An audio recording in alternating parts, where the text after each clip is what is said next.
آپ اور میں جب سکول پڑھتے تھے، یہ میں اس دور کے بچوں کی بات نہیں کر رہا، یہ کم از کم جو 35-40 سال سے اوپر کی عمر کے ہیں، تو 8 آنے ملتے تھے روز، یا کوئی 1 روپیہ ملتا تھا، تو اس وقت 1 روپیہ بھی بڑا لگتا تھا۔ اور کبھی عید پہ یا کسی موقع پہ یا گھر میں کوئی مہمان آ جائے اور وہ 5 روپے دے جاتے تو لگتا تھا کہ آج تو اخیر ہی ہو گئی ہے۔ تو اس وقت 5 روپے بھی بڑے لگتے تھے، اس لیے کہ اس وقت ہمارے پاس لاکھوں نہیں تھے، تو 5 بھی بڑے تھے۔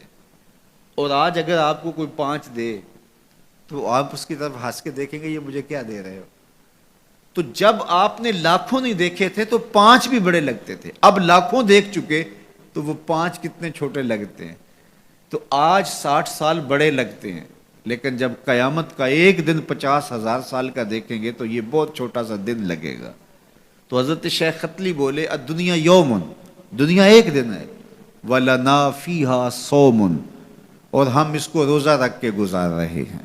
دیکھو جنہوں نے صبح سے لے کر اس وقت تک روزہ رکھا ہے، دن تو ان کا بھی گزر گیا، بیمار بھی ہوں گے آپ میں سے کئی، شوگر کے مریض بھی ہوں گے، مریض کے لیے دن کاٹنا اور روزے سے کاٹنا اور زیادہ مشکل ہو جاتا ہے، لیکن کٹ ہی گیا نا۔ تو جب ہم روزہ افطار کر رہے ہوں گے، ٹھنڈا اور میٹھا مشروب حلق سے نیچے اتر کے رگوں کو تر کر رہا ہوگا، تو ایک عجیب طمانینت ہوگی۔ تو اگر کوئی شخص ایسا ہو جو افطار کے دسترخوان پہ بیٹھا ہو اور اس نے روزہ نہ رکھا ہو اور سستی سے اس نے سارا دن کھاتے پیتے گزار دیا ہو، تو اب جب روزہ کھلے گا تو اس کے دل میں خیال آئے گا، یہ ماڑا سا آدمی بھی تو روزہ رکھ کے سارا دن کاٹ ہی گیا ہے، تو اگر میں بھی رکھ دیتا تو یار دن تو میرا بھی گزر ہی جانا تھا۔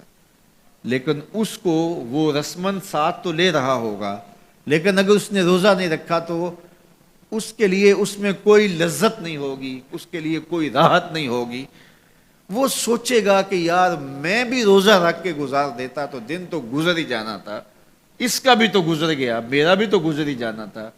تو جب قیامت کے دن بڑے بڑے بد اعمال کرنے والے، برے اعمال کرنے والے جب سزائیں پا رہے ہوں گے تو وہ دیکھیں گے کہ یار اس فقیر کی زندگی بھی تو گزر ہی گئی تھی، اس شخص کا بھی تو وقت گزر ہی گیا تھا۔ تو حضرت داتا گنج بخش علی اجمیری کے شیخ کہتے ہیں دنیا یومن وَلَنَا فِيهَا صَوْمٌ، دنیا ایک دن کے برابر ہے اور میں روزہ رکھ کے گزار رہا ہوں، اپنی خواہشات کو روکتا ہوں، اپنی آرزوؤں کو روکتا ہوں، گویا ایک روزہ رکھ کے زندگی گزار رہا ہوں۔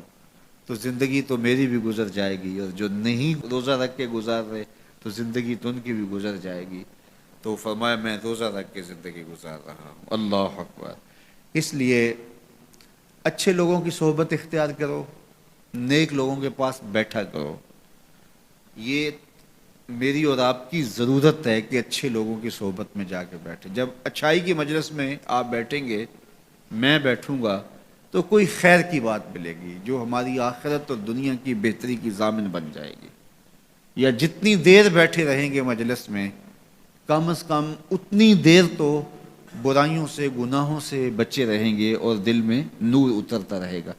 اب کوئی فائدہ ہو نہ ہو تو یہ تھوڑی بات ہے کہ کانوں کو حضور کی احادیث نصیب ہو رہی ہیں، حضور علیہ السلام کے فرامین جو ہے وہ سننے کو نصیب ہو رہے ہیں، تو اس کی برکات اترتی رہیں گی، اور آپ یہاں سے اٹھ کے جائیں گے بھی حدیث رسول کی خوشبو آپ کے ساتھ ساتھ چلے گی۔ تو اسی طرح برے شخص کے پاس بیٹھنے سے یا تو برائی اثر انداز ہوگی، اور اگر نہیں ہے تو پھر نیکی اثر انداز ہوگی۔